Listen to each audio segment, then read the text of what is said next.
ವೀಕ್ಷಕರೇ, ಕೆಲ ಮಾಧ್ಯಮಗಳಲ್ಲಿ ನಟ ದರ್ಶನ್ ಅವರು ಜೈಲಿನಲ್ಲಿ ಫಿನೈಲ್ ಕುಡಿದು ಆತ್ಮಹತ್ಯೆಗೆ ಪ್ರಯತ್ನಿಸಿದ್ದಾರೆ.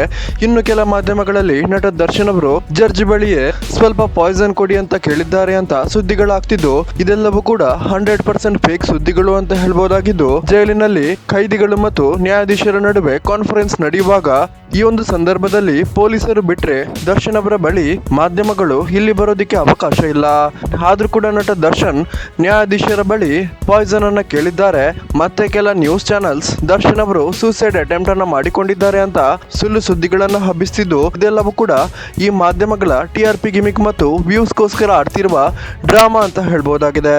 ನಟ ದರ್ಶನ್ 6 ತಿಂಗಳು ಜೈಲಿನಲ್ಲಿ ಕಳೆದಿದ್ದು, ಇದೀಗ ಕೇವಲ 1 ತಿಂಗಳಿಗೆ ಈ ರೀತಿ ನಟ ದರ್ಶನ್ ಅವರು ಹೇಳೋದಕ್ಕೆ ಸಾಧ್ಯವೇ ಇಲ್ಲ ಅಂತ ದರ್ಶನ್ ಪರ ವಕೀಲರು ಕೂಡ ತಿಳಿಸಿದ್ದು, ಒಬ್ಬ ವ್ಯಕ್ತಿಯ ಮಾನ ಮರ್ಯಾದೆಯನ್ನ ಈ ರೀತಿ ಹರಾಜು ಮಾಡ್ತಿರುವ ಇಂತಹ ಮಾಧ್ಯಮಗಳ ಹುಚ್ಚಾಟಕ್ಕೆ ಏನ್ ಹೇಳಬೇಕು ಅಂತಾನೆ ಅರ್ಥ ಆಗ್ತಿಲ್ಲ. ವೀಕ್ಷಕರೇ, ಈ ರೀತಿ ಸುಳ್ಳು ಸುದ್ದಿ ಹಬ್ಬಿಸ್ತಿರುವ ಇಂತಹ ಮಾಧ್ಯಮಗಳ ಬಗ್ಗೆ ನಿಮ್ಗೆ ಏನ್ ಅನಿಸುತ್ತೆ ಅನ್ನೋದನ್ನ ದಯವಿಟ್ಟು ಕಮೆಂಟ್ ಮಾಡಿ ತಿಳಿಸಿ.